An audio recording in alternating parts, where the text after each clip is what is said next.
How to fix laptop sound problem. Hello guys, this is Atticus and welcome back to another tutorial video. Today's video is about how you can fix your laptop's sound problem.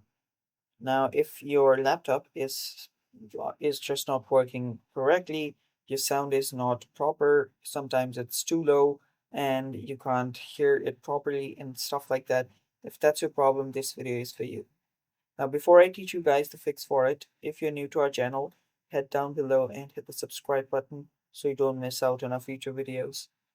Also, press the bell icon so you get notified when we release our new videos. Now, let's begin. First step, open up your settings. After you open up your settings, head over to System. And after you're on System, head over to Sound. Tap on Sound, and this is where you should be at. From here, you can choose your speakers. So select the speakers option. And after you're here, make sure that the volume right here is turned up all the way.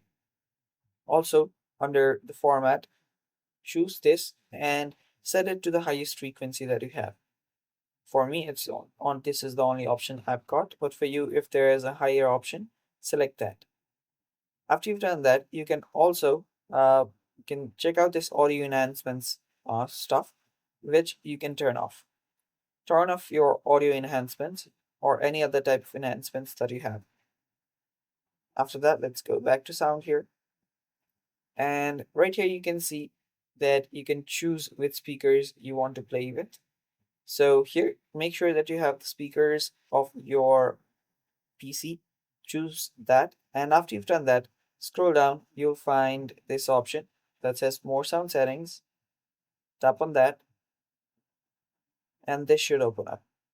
Right here, you'll find the list of different speakers available. So just make sure that the speakers that you have on default is set as default from here. Select set as default. After doing that, you can double click on it and speakers properties will open up. Head over to the levels section and turn it up all the way. After you've turned that up all the way, here it's the same. We just checked out the frequency. And yeah, you can disable audio enhancements from here. Tap on apply. So basically, all you have to do is set everything to default and remove any kind of enhancements. After you've done that, open up your services. So search for services and hit enter. And right under services, what you'll have to do is select your Windows sound. So search for Windows. So here you can search for sound or anything related to it. So there we go. There is Windows Audio. Double click on it. And here, change the startup type to automatic. Then tap on apply and then tap on OK. Doing all of that should fix your problem. And that's it for today's video. Thanks for watching. Bye bye and take care.